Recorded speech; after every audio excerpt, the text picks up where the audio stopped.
Hi, let's learn Allegro. I'm going to play you it first of all, and then we can talk about it. 1, 2, 3, 4.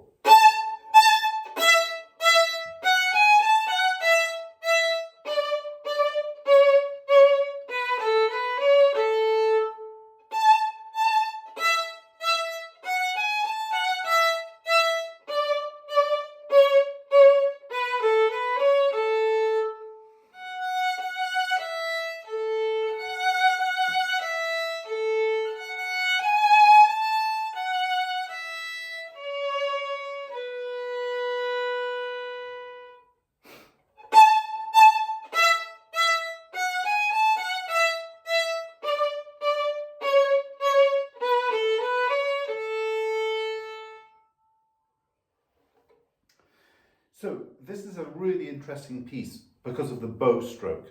And the bow stroke is interesting because it sits somewhere between, on the borderline between having spun notes and having a détaché.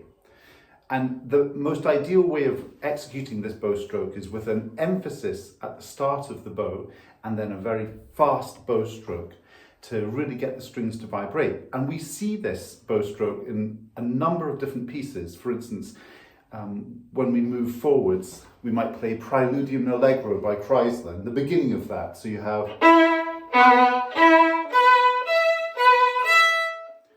that, and then in César Franck Violin Sonata, we have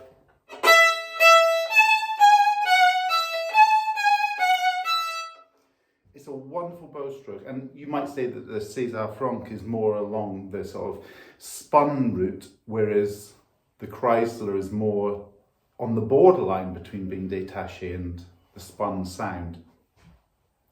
It's to do with the speed of the bow that we're actually employing to create that sound. And so when we're playing this, we're going to actually reach out as though you're reaching for a biscuit or something like that. And it means that as the bow stroke goes through,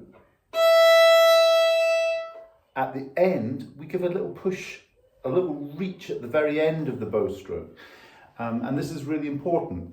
The thing is about this bow stroke is because it's so quick, it's a fantastic piece for the loosening of the mechanics of the arm involved in this actual action. So if in any way you're tight or anything like that, this stroke will not work.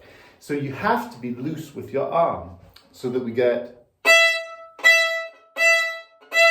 if there's any tightness, it goes flying everywhere. So we want to be able to control this bow stroke, and this is an exceptional exercise for it. So that's the first thing. Now we can practice that bow stroke just by doing scales like A major would be a good one. 2 bows on each note.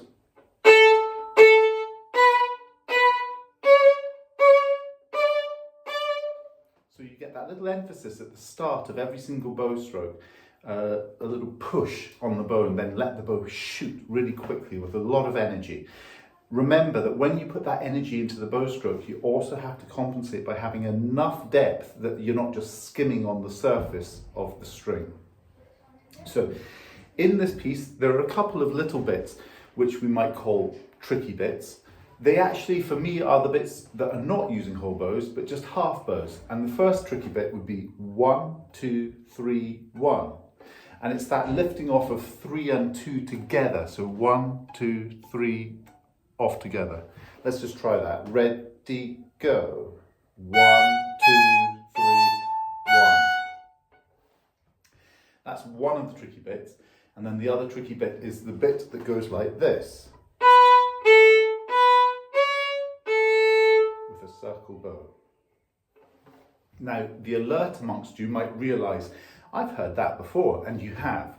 You played it in Go Tell Aunt Rhody. In Go Tell Aunt Rhody, it was at the yellow sticker, the top sticker, and it went.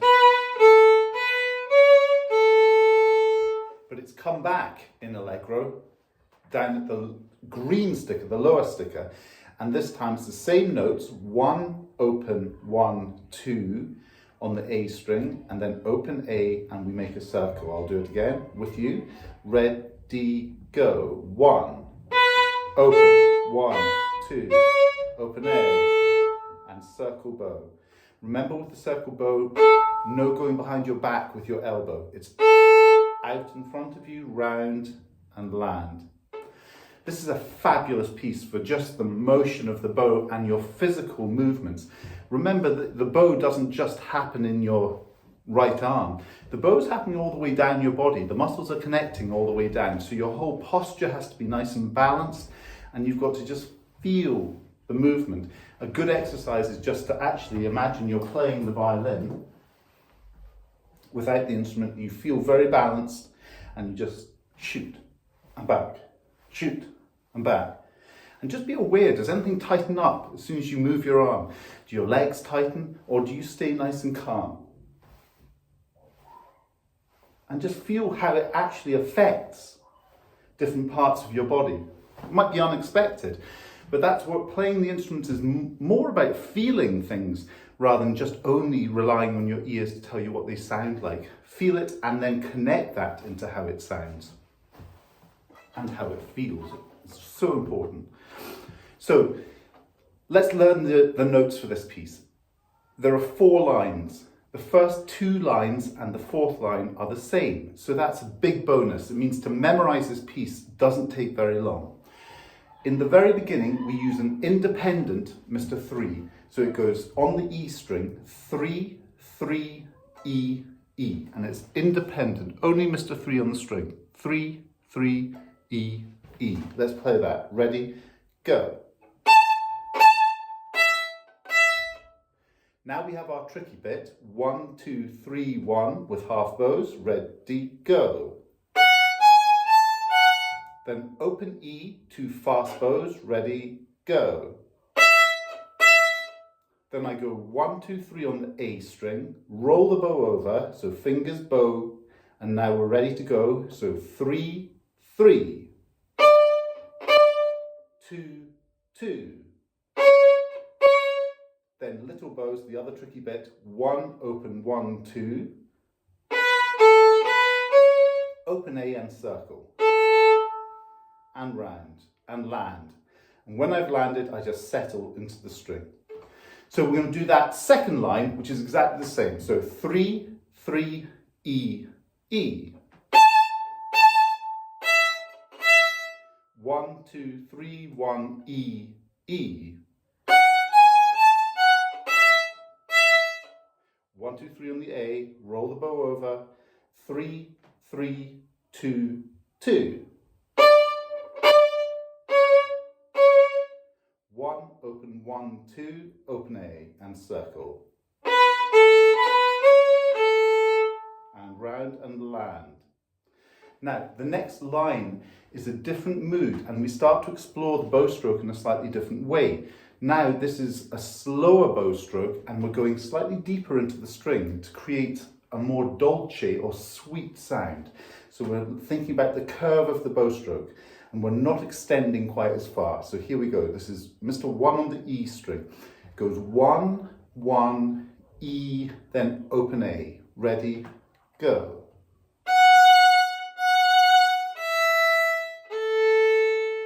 And then I'm going to do that exact same thing again. Go.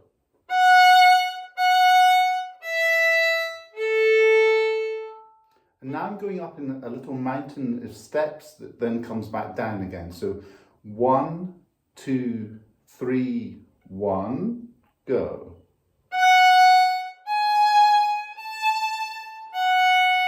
And now open E, Mr. 2 on the A, Mr. 1 on the A with a snail bow. But this is going to slow down like a train coming into the station. So E, 2 on A, 1 on A, go. 2 on A, 1 on A. And the train comes to a halt, gently. Then we retake our bow and we play the same as the first line and second line. So 3 on the E string, going to open E, ready, fast.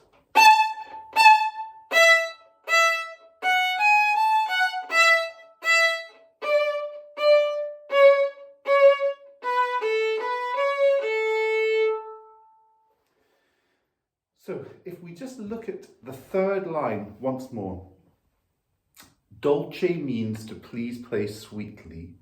Ritardando means slow down.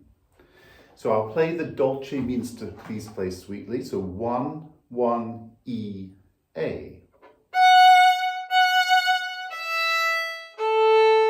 Then I do that again.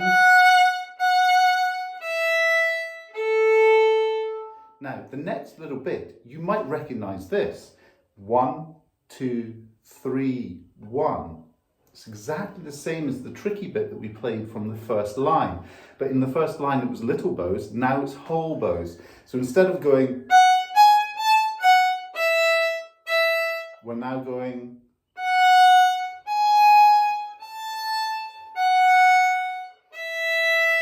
two and A, and 1. So the beauty of this is we've just arrived at a question. Where are we going to go next? Only you know where we're heading for. So you have to leave your audience in suspense. And in the previous video, we talked about how the harmony creates this idea of different places to go in the direction of our life. And sure enough, in this one, we've gone to the dominant or the fifth note of the scale. So the B. So we've headed to the dominant and now we're going to go back to the tonic. So it goes, let it die away and just fade off. And then you know where we're going, so it's quick. And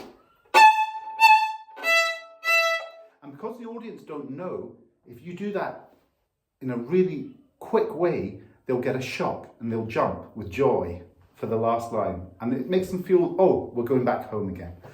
So enjoy playing this piece. You could actually think about how the harmony in it works, because this is an interesting piece for harmony, because we're in a certain key, which is actually, as it happens, A major.